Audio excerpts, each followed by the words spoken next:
Stella here with the local news today. As weight loss, dieting, and nutrition topics trend throughout the media, the more significant topic of nutritional inequalities faced within African American communities in Western New York has been these communities continues to negatively impact African Americans' health, as these insufficiencies cause a lack of choice, resulting in a variety of health problems in these areas. Health problems such as high blood pressure, obesity, and multiple other health risks have demonstrated that there is a greater problem at hand. In order to help decrease racial inequalities, increase life expectancy, and benefit the overall health of these low-income communities, New York State must increase funding and availability of supermarkets and food pantries. Within the low-income areas of Western New York, residents have experienced a severe lack of fresh food and the lack of accessibility to markets throughout the area. To get more information, I decided to travel to Target located near Kenmore, which is considered a low-poverty area.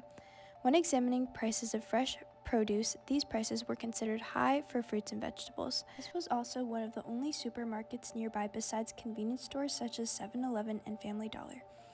Researchers have brought valuable insight into the conversation concerning the food insecurities within Buffalo, New York. Sarah Bradley, who has done vast research on food insecurities within Buffalo, has conducted a series of studies to show how areas of Buffalo are affected by the lack of food. When Bradley evaluated these food insecurity-based areas, she found for some, healthy food such as fresh produce was simply not available in their neighborhood.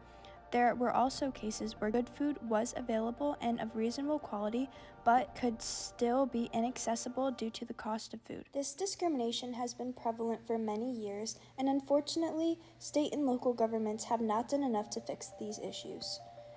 The lack of reach and effectiveness within government programs such as SNAP, EBT, and food pantries can all be held accountable for allowing such health consequences within the community to continue.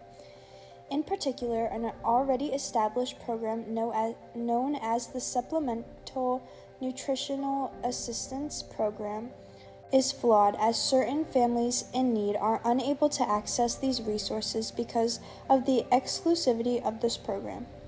One study conducted by a researcher named James Mulby has evidence on the laws of SNAP and how this program has been limited at providing those struggling throughout the United States.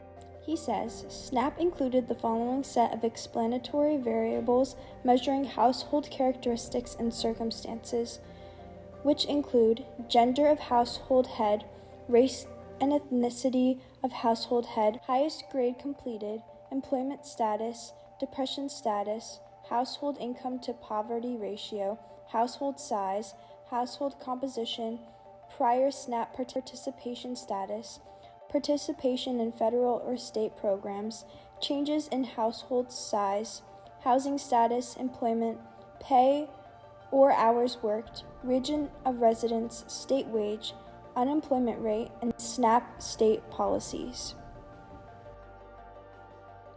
Due to the extensive factors which may affect a person's accessibility to these crucial benefits, some families are not able to access these necessary resources, leaving them with a lack of nutritious food choices, deteriorating overall health of these communities.